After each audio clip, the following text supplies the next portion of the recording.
First Kent Invicta live webinar. I'm Andrew Metcalf. I'm a board member of Kent Invicta Chamber of Commerce and delighted to be here this morning. The fact that more than 100 people signed up in less than 2 hours shows the demand there is actually for business critical information during these difficult times. The webinar is being recorded. It will be uploaded to the Chamber website as soon as possible after the webinar. So, but if you're shy, if you're not happy with your hair, or how your home office is looking, feel free to turn off your video. Today's guest experts are both representatives of two of the Chamber's patrons. We have Catherine Daw. She's a partner at Brachers in the employment team.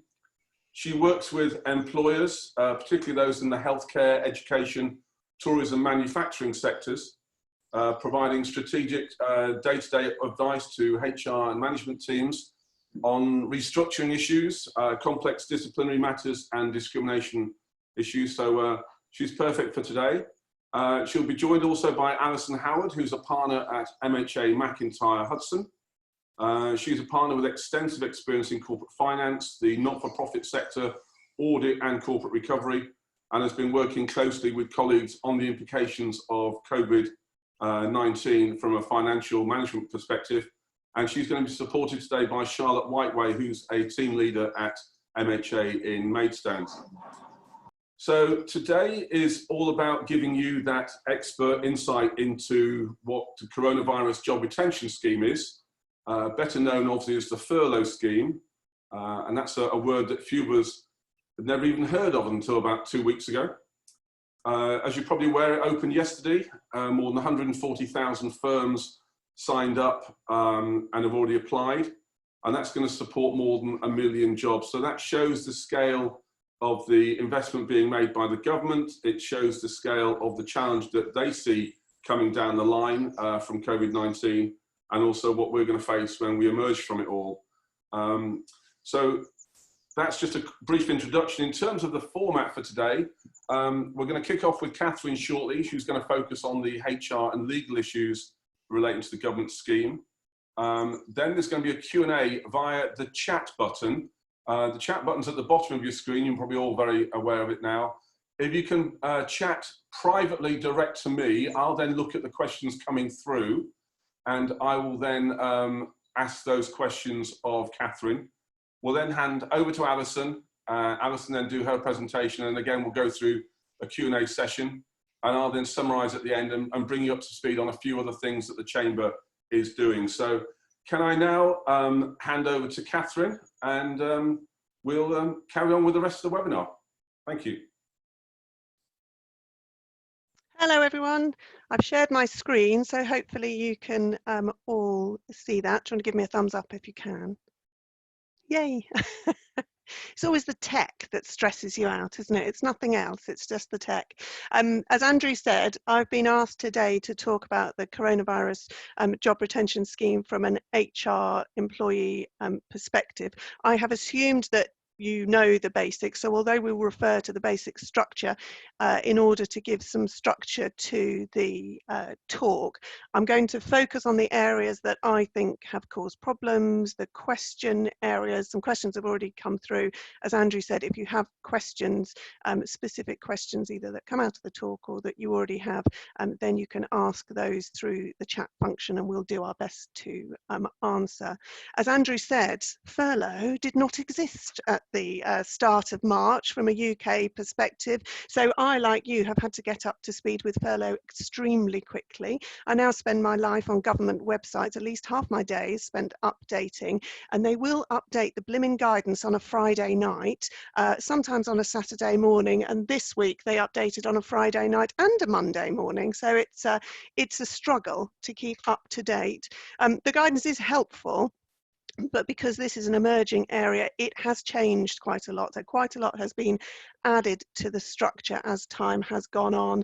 There are different sources of guidance. Obviously, we've got the government website. We now have the HMRC direction.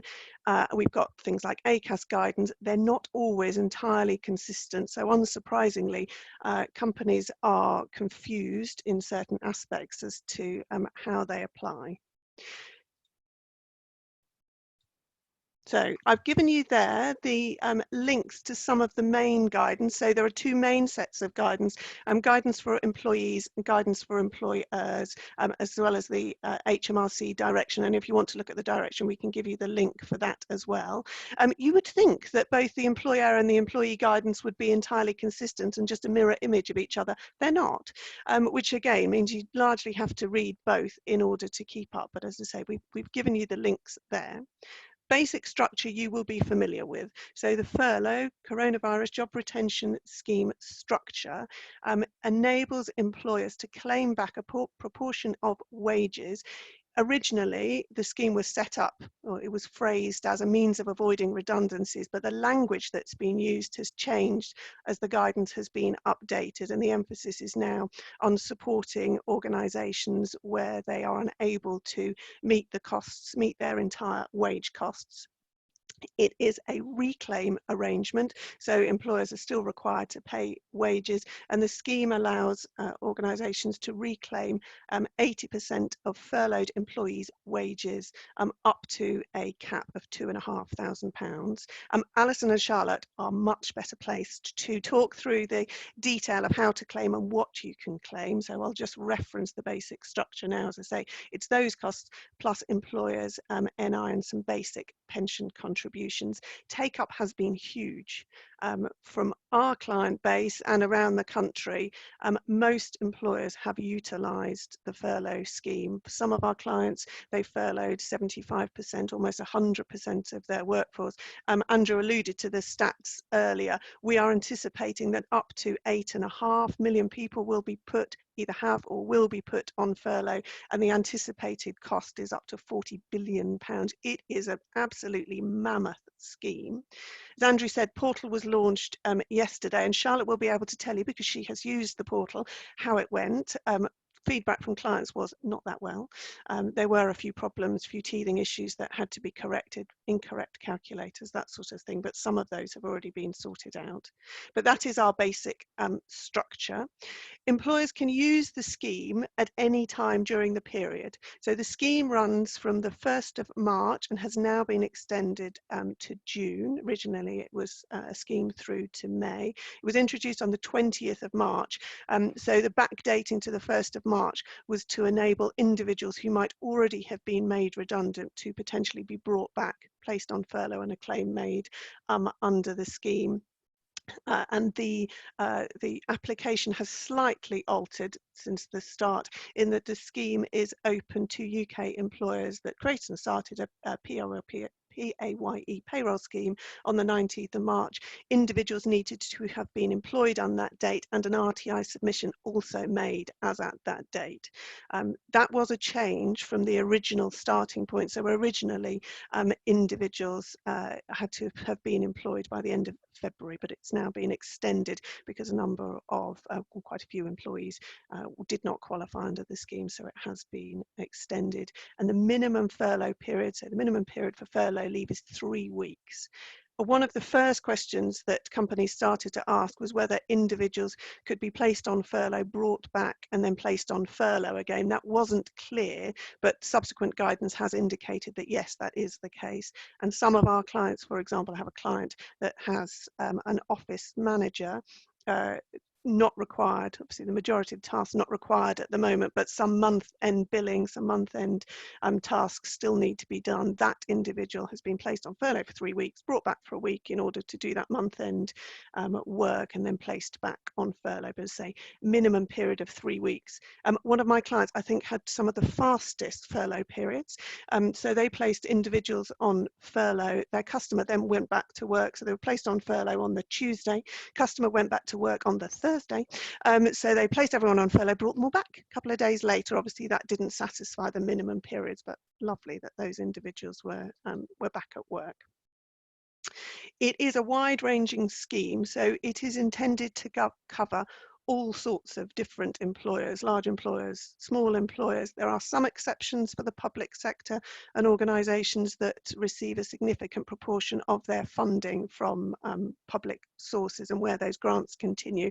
But the intention is that all employers will be covered, and it covers full-time employees, part-time employees, 0 hours workers, workers they refer to as LIMBY workers, so essentially individuals who are required to carry out work personally, but who are not employees. It can cover directors, so a number of my clients have placed their directors on furlough leave for a period of time. And as I mentioned earlier, for some individuals where they are made redundant, they can potentially be brought back. One of the questions, and a question that I saw in the press last week, is whether employees can make their former employers take them back. So I had a number of clients where individuals had resigned and left, and they had their offers subsequently, new job offers subsequently withdrawn, and a question as to whether they could insist that their employer took them back. And there was an article on the BBC website saying something similar. An employer doesn't have to take an individual back. They can elect to do so, but they're not obliged to. So my view is if somebody is not going to be retained in employment, there probably isn't much point in bringing them back. But if they've left and you think that there is a long-term prospect for them or a longer-term prospect, then potentially this scheme offers a way of bringing them back and having some of those costs paid. It is clear, and has been clear right from the start, that individuals cannot undertake work for their employer during a period of furlough leave, and that means any work. Certainly there were questions at the start as to whether individuals who were working part-time, had agreed pay reductions, could be covered under the furlough scheme, and that is not the case. Individuals must cease all work. There are, and there have definitely been questions on other forums that I've been on as to whether individuals can continue to maintain their contacts. So I had a business development professional say, can I keep in contact with my work contacts? Can I continue to post social media content? Can I continue to talk about my employer? My view was, your business contacts are sometimes your friends, and you're not expected to cut off contact with your friends, but equally you shouldn't be doing anything that looks like work. And for me, social media posts talking about your employer, your business, continuing those BD activities is work. They are services on behalf of your employer, and they shouldn't be done. In my view, they risk jeopardizing claims under the furlough scheme. The guidance, as you can see from the slide, it says that it includes activities providing services or generating revenue. It seems clear to me that HMRC intended this to be a wide-ranging coverage, and not something that, you know, we could do a little bit and then still claim. The question of application has caused us a great deal of angst, including when HMRC's direction came out. For an employment law, how you do things is obviously, you know, it's essential to our work, and the application and how you put people on furlough leave has changed quite a lot. I'm not sure the government would necessarily agree that it's changed, but for us, reading the detail of the guidance and then HMRC's direction, it has changed quite significantly. So the original guidance when the scheme was launched said that it had to be confirmed in writing that individuals had been designated as furlough workers. A lot of our clients, so we do a lot of manufacturing work, particularly automotive sector, a lot of those furloughed hundreds, sometimes thousands of individuals really early on in the scheme, and their furlough letters indicated that individuals were designated as furlough workers. They reflected the wording of the scheme. Subsequently, the guidance has changed. Some commentators have suggested that specific agreement is required. I have to say I don't agree with that as an absolute principle. So, for example, where there is a contractual layoff clause, it is consistent with employment contracts to utilise that clause in order to lay people off, but some commentators are saying agreement is required. When HMRC's direction came out last week, that said something different. That said that it that individuals had to agree in writing that they would cease all work. That phraseology and that specific requirement had not been covered in the previous direction, and we were all completely shocked and floored, at which point we all ran around like mad things, sending out update letters, asking individuals to consent in writing, where clients didn't want to take the risk that their furlough claim might not be successful. Subsequently, as I say, clarification came out on Friday, repeated on Monday, to say that it is not absolutely essential that employees confirm their agreement in writing, so i.e. they don't necessarily need to sign and return, but nonetheless HMRC's direction has not been changed. So the cautious advice is, where you don't have an express right to lay individuals off, and many employers don't, then the ideal route is to get agreement to place on furlough leave, for that written agreement to specify that individuals agree that they will cease all work whilst they're furloughed, and to get that countersigned and returned. Whatever happens, your written confirmation has to be retained for 5 years. So it's clear you must have that. Those written confirmations, they must be retained. HMRC are saying that they will be auditing, they will be checking, and for obvious reasons they've got the right to reclaim back. Question that came through and the Chamber has relayed is the question about whether individuals can be furloughed and do other work. For me, there are two potential scenarios. So one, if an individual already has more than one job, clear from the guidance, you can be furloughed from one, still do work for the other. Separate question as to whether you can undertake work during time that you would otherwise be working for your employer. And partly it depends on the terms of the contract. So one of my clients is anticipating individuals will need to return fairly swiftly. Individuals have to get consent to take on another job, and they are not giving that consent because essentially they need people to be able to come back quickly. So therefore those individuals can't undertake other work. But in terms of the application of the furlough scheme, the latest guidance suggests that individuals can get another job. So going into the land army, going into some of the sectors, food production, retail, as in food retail, that individuals can take on other work. There is, for me, a question as to whether that will make it more difficult to get employees back to work, but nonetheless, it seems likely that they can do other work and still claim during furlough. One of the positives is that it is clear training. So although you can't work on behalf of an employer, you can undertake training. We are now starting to look, some of my clients have said, clients and contacts have said to me, they're so over furlough now, I think they're just bored with how much coverage there is about some of the elements of furlough, and they're looking to the positives. And this for me is one of the positives, that training can be undertaken. Individuals need to be paid at least the national minimum wage or living wage for periods of time spent on training, but in most cases the furlough payment will cover that, and it's a really good way of keeping individuals engaged, upskilling our workforces, taking a positive from a situation which is challenging for everyone. So training during furlough can be undertaken. There is lots of guidance out there. I'm sure you've been bombarded by it, partly by us. If you're linked in with us or you've been onto our website, for which I apologise if it was too much, but hopefully the intention was that it is helpful. I've put a link on the slide to the Chamber's advice, which is fabulous in terms of the advice that they've put out, and to our page where there's lots of practical guidance that is updated virtually daily.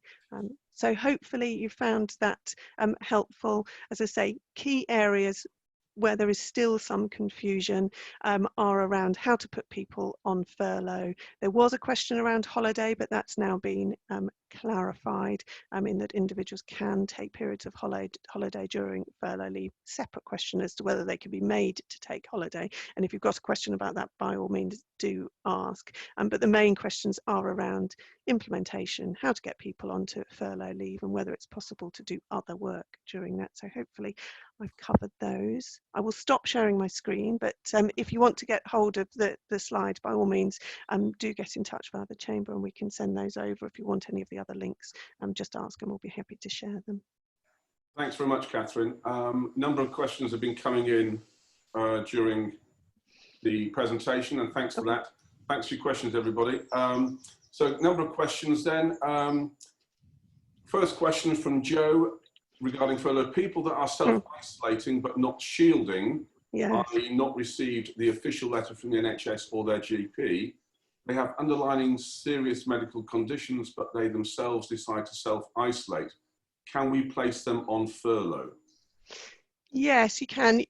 It's much clearer now than it was before. So there are different categories of absence, I suppose, if you put it like that, and people use the terms interchangeably. So self-isolating applies where individuals are symptomatic or a member of their household is symptomatic and they have to self-isolate in accordance with government guidance. That is different from social distancing because somebody is at higher risk. So individuals who are self-isolating are either sick, deemed to be sick, and payments are made under contractual or SSP arrangements, or potentially they can be furloughed. It is the new guidance makes it clearer that individuals who are sick and self-isolating because they're symptomatic can be placed on either. You can't claim both SSP and furlough payments for the same period. It needs to be one or the other. If individuals are shielding, so they've had a shielding letter, they're particularly at risk, then again, those individuals can be placed on furlough. Again, you can see how the questions have developed. We've had all sorts of questions in our mind. We do a lot of work for care providers, and where their individuals had to shield, their question was whether they could be placed on furlough because they wouldn't otherwise be at risk of redundancy. Obviously, we need them desperately at the moment. Initially, it wasn't clear, but I do think it is clearer now that those individuals, even when they're not at risk of redundancy, but are shielding, can be potentially placed on furlough leave and claims made for them. A further question, when people are on furlough, yep. Can we start redundancy consultations with them during furlough, or do we need to start until they are back at work? Yes, yes, you can, in our view, start consulting, and you will have seen CBI commented about the fact that there needed to be clarity about whether the scheme would be extended in order to allow enough time for collective consultation. So collective consultation applies. We are proposing to make 20 or more redundancies in a rolling 90-day period. Collective consultation makes employment lawyers go a little bit cold because the penalties for getting it wrong are really significant. So it's up to 90 days pay per employee. So 90, 3 months pay per employee. It's a really significant prospect. So the question was asked, are you going to extend the scheme so that we've got enough time to collectively consult, have that concluded before the furlough leave period ends? There's nothing that says you can't. So our view is yes, you can consult about potential redundancies during periods of furlough leave. Okay. Question, what if you furlough for only 3 weeks only, but they want to take holiday in the middle of the furlough? Yeah, I say a bit of a question about holiday, although clarified now. I don't see why they shouldn't be able to take a holiday based on the updated guidance. So where it's an employee saying that they want to take periods of holiday, no reason why not. Holiday pay is paid at the full pay rate, normal pay rate, calculated in accordance with the working time regulations and not the furlough rate. So employers are probably going to need to top up that rate of pay. And it's probably worth saying that although we've got this furlough rate, a number of employers are choosing to top up, are paying 100% of salary to retain their workers. So it is an issue for consideration where you don't have the express right to reduce pay. It's slightly more complicated from an employment law perspective. So I would say where you don't have the right to lay off on less than 100% pay, you probably do need advice on how to do that. But going back to the question about holiday pay, holiday, yes, you can take periods of holiday during furlough leave based on the updated guidance. Previously, we thought that broke a period of furlough leave. We don't now. A question here about keeping in touch. Question is, can we keep in touch with our furlough staff via email, and can this be work email? I take it from what you said earlier, it's probably best not to be work email, but to be a personal email, to show there's no connection therefore with what they're doing at work. Yes, ideally not, but I wouldn't get too hung up about the medium. I would more worry about the content. So if you are email, so for example, we use Teams, Microsoft Teams. If you're messaging people via Microsoft Teams and they can dip in and dip out, and you're sending them updates about what's going on, you're keeping in touch, you're letting them know how things are going, fine. If you're emailing them with questions, definitely doing that. I suppose as long as it's not task-based, but more for their individual welfare and well-being, that is deemed to be acceptable. Okay. I think so. And I think that's one of the sort of hidden issues of furlough leave. I'm part of a business group, and one of the discussions we had yesterday was the perception amongst some workforces that we've got an A team and a B team. So the A team's the one that is remaining at work, and the B team are the ones that have been furloughed. I think there are some really significant things we need to do in terms of retaining engagement with our workforces. It is not necessarily the case that because you've been furloughed you're less valuable. It's potentially because you have skills that can't be utilised at the moment because of the business scenario. I do think it's important that that all comes down, I think, to how we communicate internally within our teams and within our companies to make sure that everyone feels valuable and part of the whole process to get us through to the other end in whatever shape that may be. The question here is, can you be furloughed from 2 companies? It's an interesting one. Yeah, so I'm assuming that question is around somebody who might have two different lots of employment. So yeah, that you can be furloughed from 2 separate jobs. Lloyd, that's an interesting question.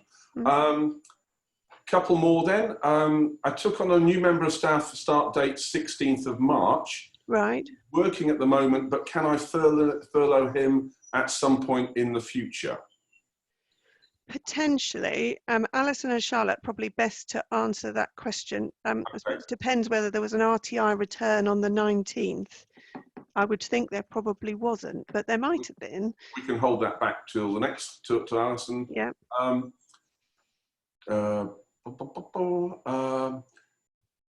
If you're shielding from a dependent or partner, or partner getting left from NHS, can the carer be furloughed? Yeah. You seem to say that's fine, isn't it? You've dealt with that one. And the extension of furlough is till the end of May or is it June 1? End of June now. End of June. Okay. Can you clarify if any training undertaken by part-time staff during furlough leave? Andy Lee, your help is required. Don't you just love alerts when you're in the middle of a webinar? I know. I love it when people tell me that my help is required. I feel so wanted. Some major alert by the Sun newspaper, probably. Excellent. All the important stuff. Exactly. If that person, can you clarify if any training undertaken by part-time staff during the furlough leave, if that person can be paid for that training time in addition to receiving furlough leave pay? Yes, I don't see why not. As I say, the minimum is that they must, as a minimum, receive national minimum wage, but there's nothing to stop an employer topping up. So if a part-time employee is undertaking, say, a full-time training course and the employer wants/needs to pay them for that time, don't see why not. This is a minimum level, so minimum furlough pay, nothing to stop an individual employer paying more than that.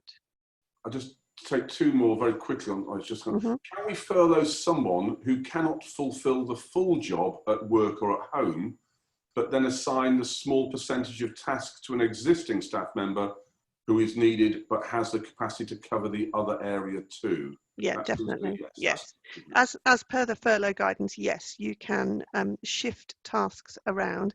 I think there is a separate issue about whether you can ask the retained employee to pick up those tasks, but most people are being really flexible about it. Some of our clients, particularly in the early days, to make maximum use of the furlough scheme, were potentially furloughing some of their operatives and requiring their managers to do the remaining tasks. So some of the operatives' duties to double up on those where the manager's pay exceeded the furlough threshold. But no, that sounds fine. Some people are reacting, I'll be honest, in slightly odd ways.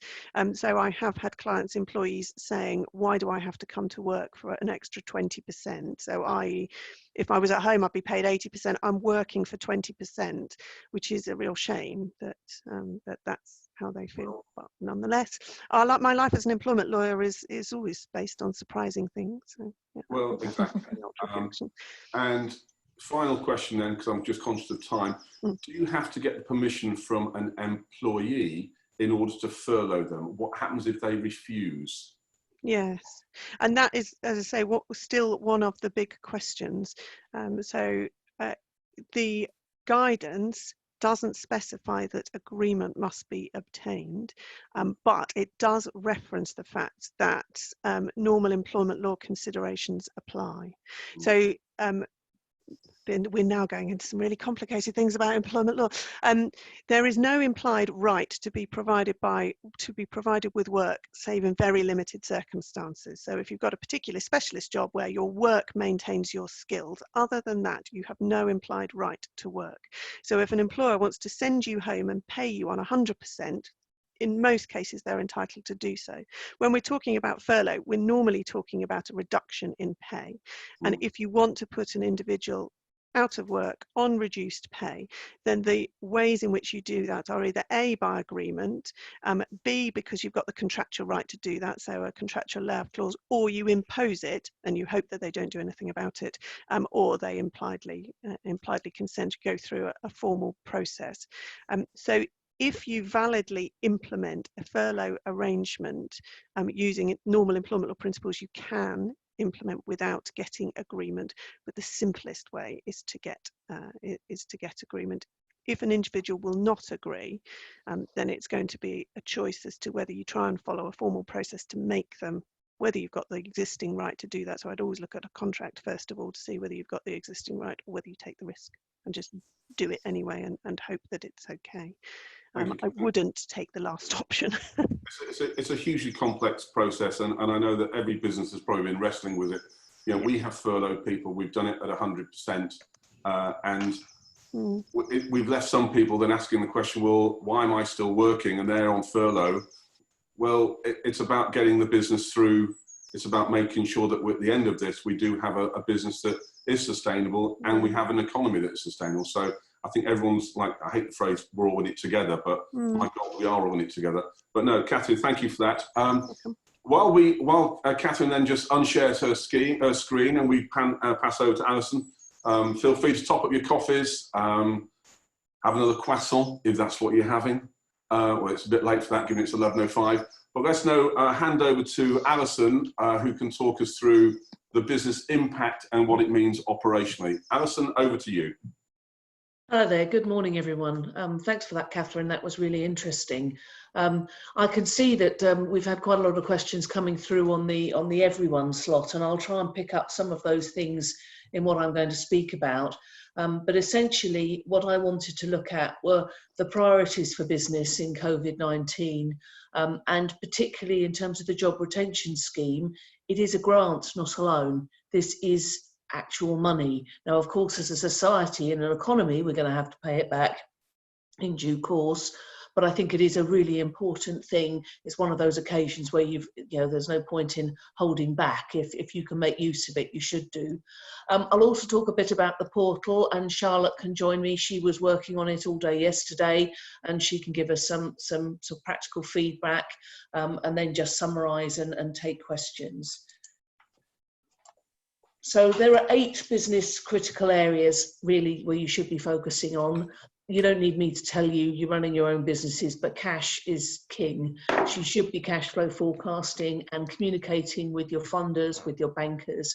I know there's been a lot of negative press about the CBILS not being easy to access, particularly for some smaller businesses, a threshold of 100,000 turnover needed. But there are other alternatives through self-employed support, etc. You may find your finance team needs additional support.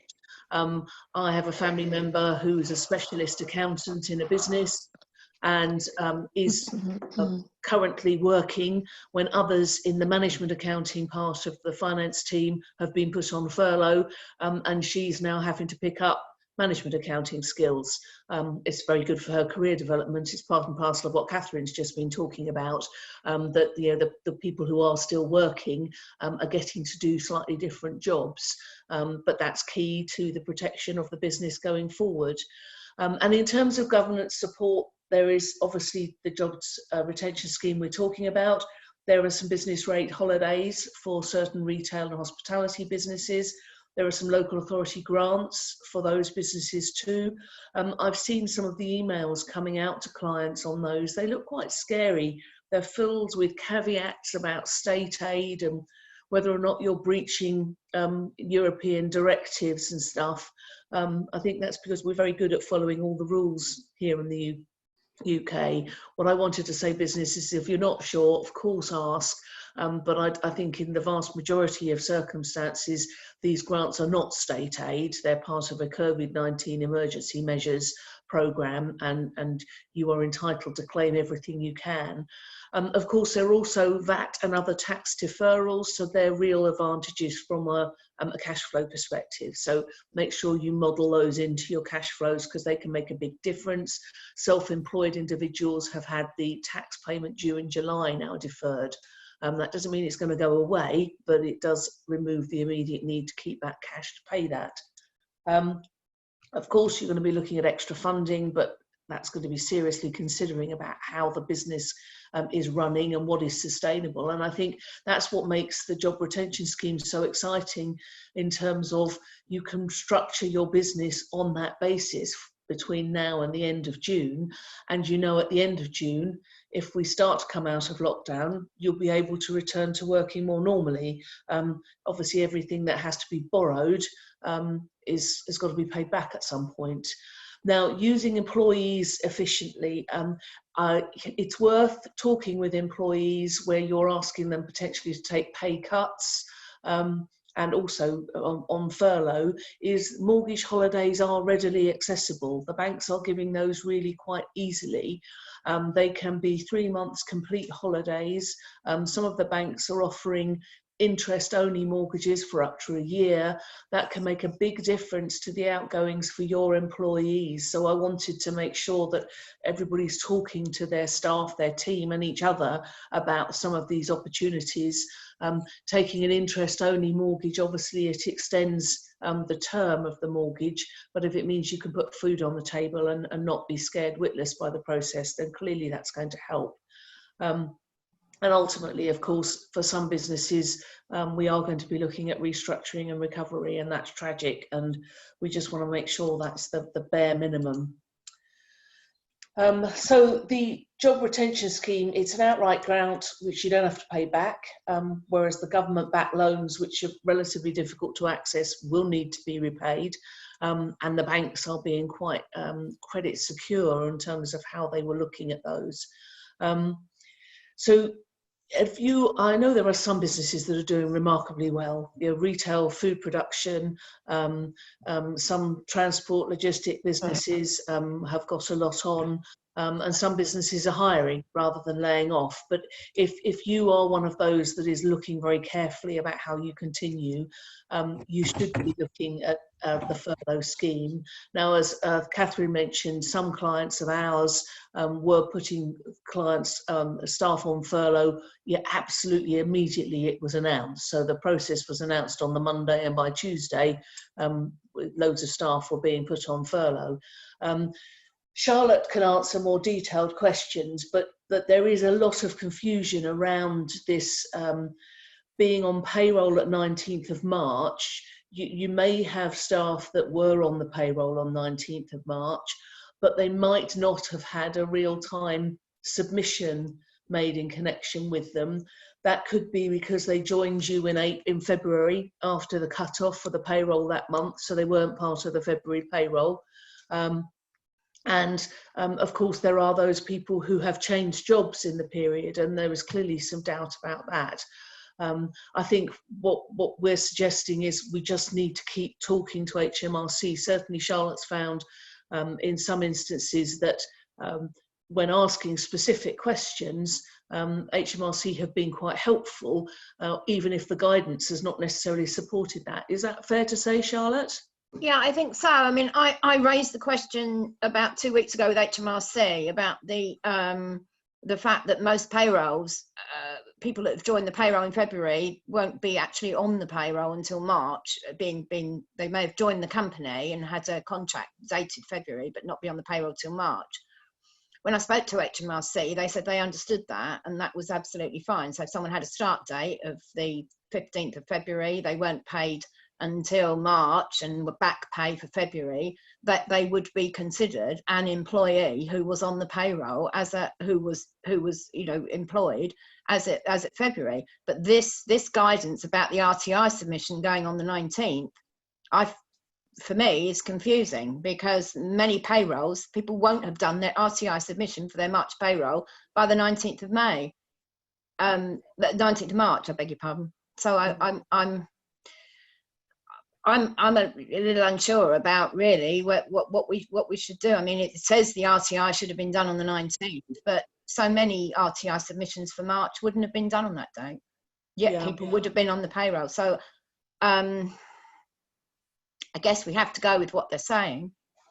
I think we've got to. But I'd love to talk to someone again at HMRC, but they're uncontactable by phone at the moment. So that's that does make it difficult.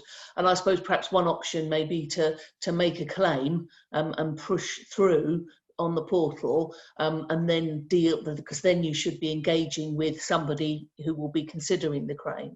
Yeah, I think that's right. I mean, I think that's right. I agree with that, because I think if you have a job offer letter, you have a contract that, I mean, obviously I'm not stepping into employment law here, but I mean, if your start date is in February, you are an employee, are you not? Or yeah, you're on the payroll. I mean, I think the other thing that companies should really think about is how to flexibly use the furlough. Certainly, Catherine suggested, you might, it's not A teams and B teams. You might have staff that are furloughed 3 weeks on and 3 weeks off. And that enables you to rotate the staff in the organisation.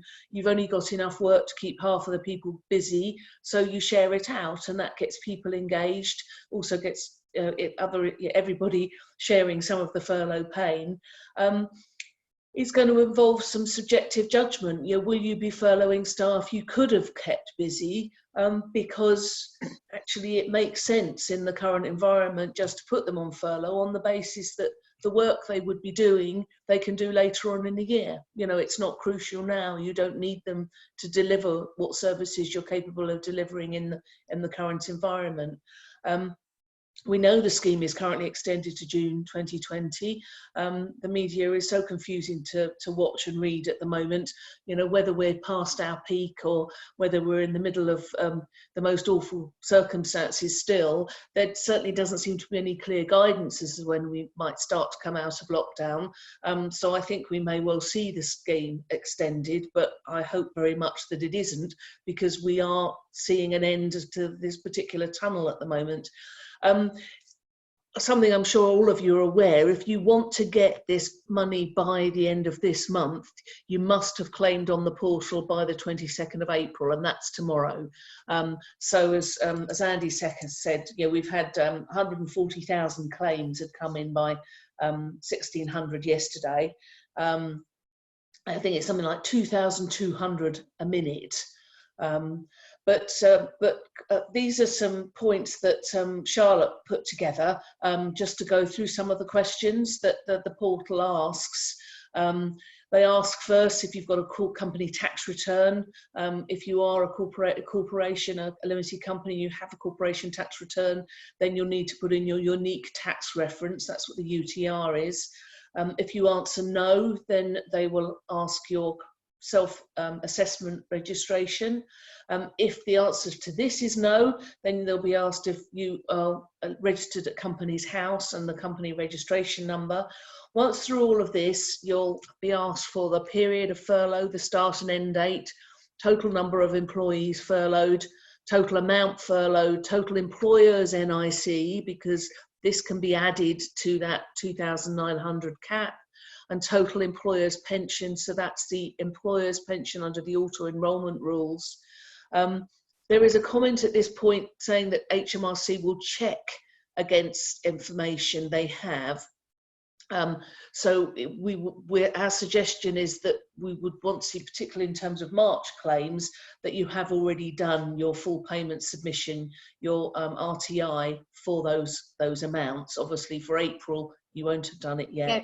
If I could just jump in there. So Yeah, sure. we've now clarified Friday night, was that you could make claims in advance for April. So although I still maintain that they're saying that they will check it, check information. So I think they need to have seen some FPS that covers those people that you're making a claim for. So effectively, you should have done the RTI for your April March. payroll. Yeah, for now. Yeah, I mean, they're implying, they said on Friday night now that you can make future claims based on non-payrolled information for April, Right. which is kind of confusing because it's sort of getting people to do a manual payroll. I mean, and then put it through for a claim. But I think, most people are probably trying to just get their payroll run and then get the figures out. So and they've then got get the real information figures. into the portal. And that's it. You're listing each employee, their full name, their NI number, their payroll number, and all of that detail. You know, I think for the feedback in our team was that speed was okay yesterday. It was all right. Do you want to talk through this first one, Charlotte? Because this was an issue that, oh dear, sorry, that came up with one of our clients, I mean, wasn't it? I think that I think this is overruled now, because the implication was that you can make a claim. You can make a claim up front, but you'd obviously be doing kind of calculations yourself. So you can, if you're basically furloughing the whole of your workforce for April, then I guess it's quite an easy calculation to do 80%, especially if they're on set salaries, 80% of that. And then obviously you've got to take into consideration, you've got to manually calculate the NI, which, you know, for some people, for me, it might seem like an easy thing, but not for everybody. I mean, and then make the claim through the portal. But I mean, I would suggest if you can get the payroll run, and get the figures, out of the payroll if you're using payroll software. But you've got to bear. The other thing that you and I were discussing this morning that I think is quite interesting just to share with everyone on this call is that always when we've been doing calculations on prorated pay, we've used working days. Yes. But HMRC are now using calendar days, which could have quite a big impact, couldn't it? It could. And most payrollers sort of, you know, default to working days, 260 if you're a 5-day a week person, 260 for the year. And everything on the HMRC guidelines is all about the calendar month. So different amount of days, depending on what month it is as well. 31 for March, 30 for April. Yeah. Comes up with different figures each time, because they've also said that the NI, if you're doing top up and furlough, the NI you can claim is only the NI that refers to the furloughed amount, not to the top up. So you've got to do some calculations on that, and that also is based on prorating on the amount of days in the month. On a calendar basis. On the calendar basis. Can I just jump in here? Just to say, I'm obviously conscious of time, but I think your summary there really, it just condensed it very nicely. It is grabbing that lifeline that we all need to. I think just like we've all become very aware of the importance of essential workers in our day-to-day lives, we now know the significance of people in payroll. Yay! That whole thing just shows you how complex, how detailed you have to have that information. Because if we don't have it and you don't do it in the right way and you don't use the portal properly, HMRC will probably go, sorry, you struck out there. So that your payroll people and your advisors are absolutely crucial. I'm just conscious of time. Can we just move on to, I've got a couple of questions while Alyson takes it off shared screen. I might need Molly to help me do that first. There you go. Yeah, there we are, thanks.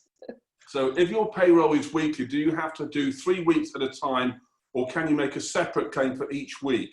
Also, separate claim for each week.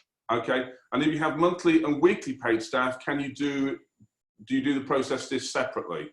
So it's one claim per pay period. Right. Weekly payroll equals 1 week equals one claim, and you do as many claims for each week. You do each week as a claim, and then monthly is a separate claim. Thank you. So it's a claim per period. Excellent. So in terms of other questions coming through, a question I have relates to pay awards. In light of the NMW increasing, would it be acceptable for other employees to receive a cost of living pay award even though they are furloughed? That's possibly one more for Catherine, I would have thought, or else, I don't know.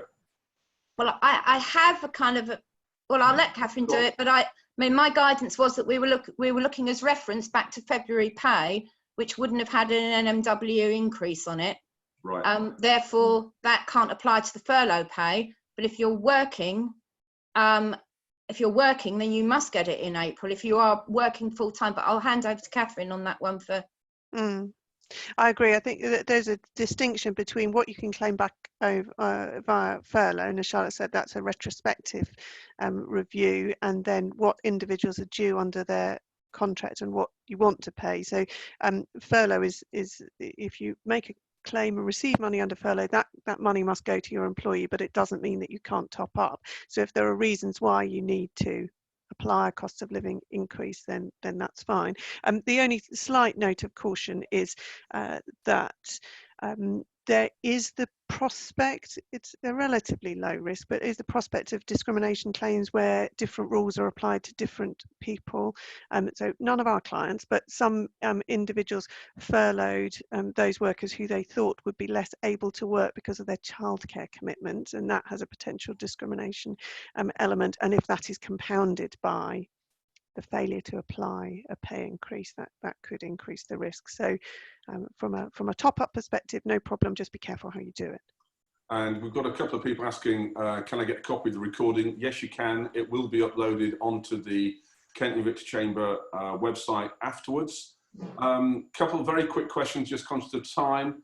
Do you know why we are not claiming for 3% on gross furlough amount on employers' pensions? You should be. You should be. You should be. You should be. That's for Andrew. I hope you got that. If you've got any other questions, Andrew, follow that up afterwards. Can you make 2 claims in one day? So March and then April. 1 claim per pay period. So yes, I would say you could. That's almost a yes to that. It's 1 claim per period is definitely the guidance.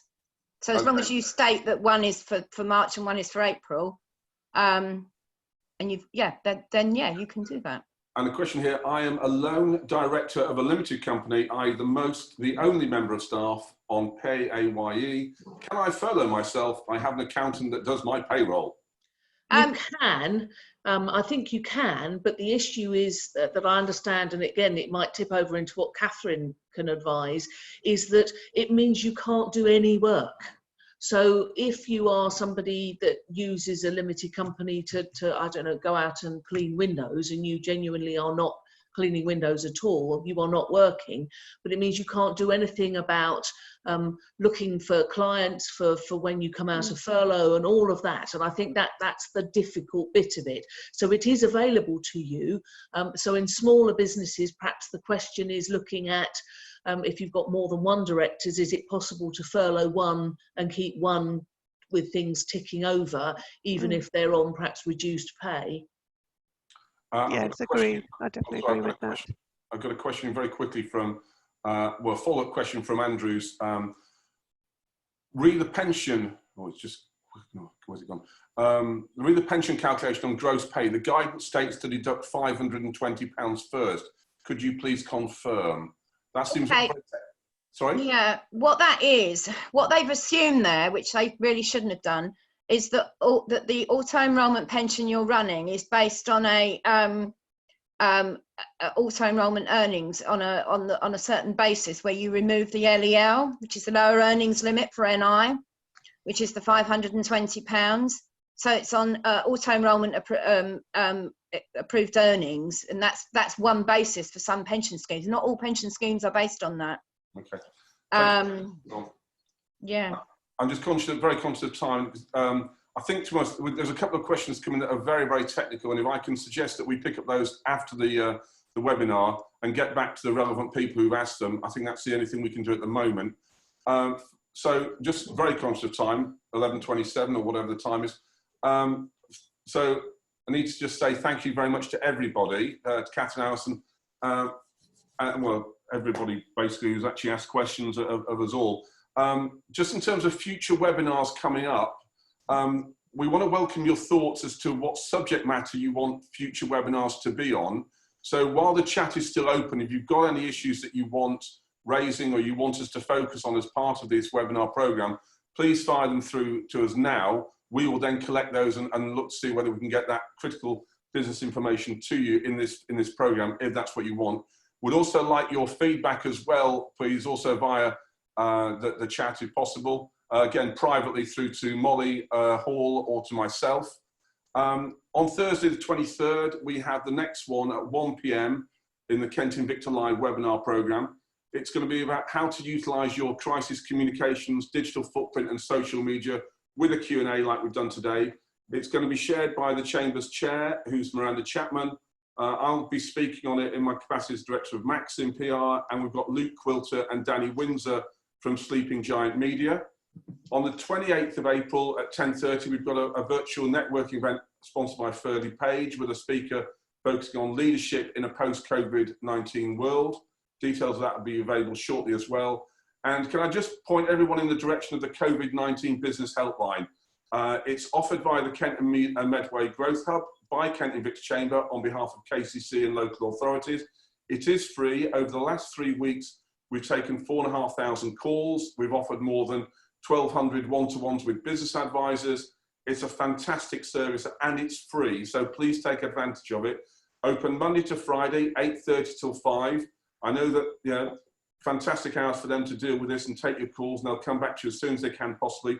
The telephone number is 03333 602 300. The details are on the Kent Invicta website. I would urge you all to go there if you have any other questions, as we all try and sort of navigate what is these very difficult times. As I said, I'm not going to play any game of COVID-19 bingo with them in terms of key phrases. But I'd just like to thank everybody for attending. I think we've had in excess of 90 people on the call during the last hour. I'd like to thank all the speakers, all the patrons, and also Molly and Neil at the Chamber for organising this.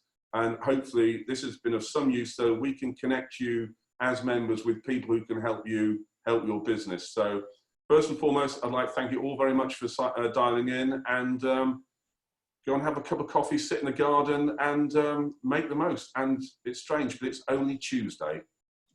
Feels like a Friday already, but it's not. It's only a Tuesday. So all the best, keep safe and keep self-isolating. And that's all from, we'll sign out now. Okay. Bye-bye, everybody. Thanks, Thank guys. you. Bye, everyone. Bye-bye.